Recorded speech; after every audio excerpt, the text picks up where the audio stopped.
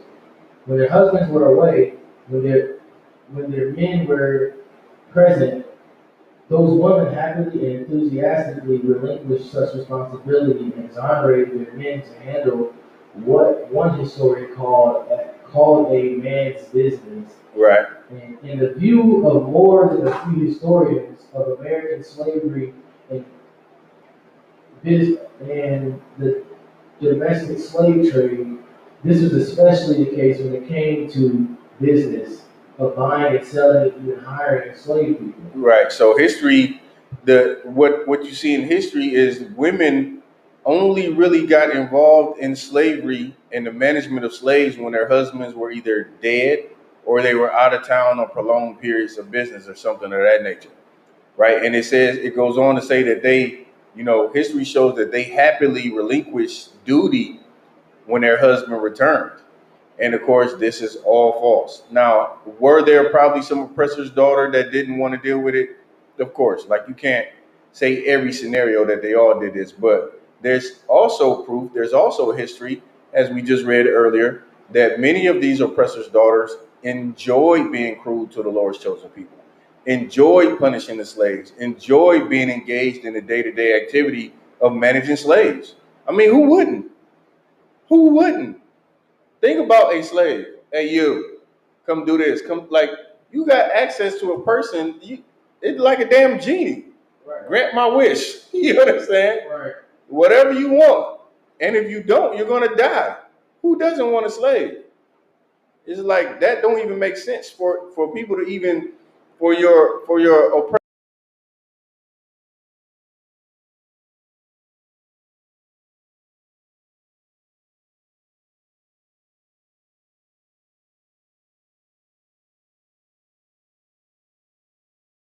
My personal slave. Do what I want.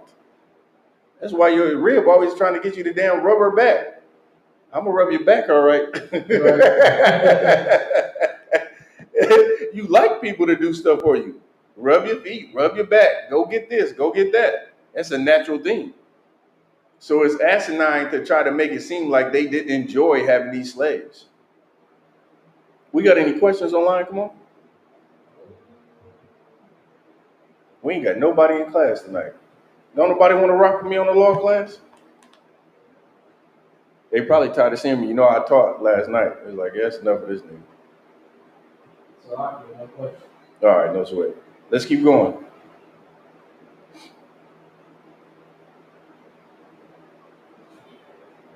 These scholars claim that the nasty and unseemly business of transactions from human beings was considered ill-suited to white ladies. Right. They made it seem like it's ill suited for your oppressor's daughter. Like she was that is such propaganda, right? Because they love to get down and dirty in the management of slaves.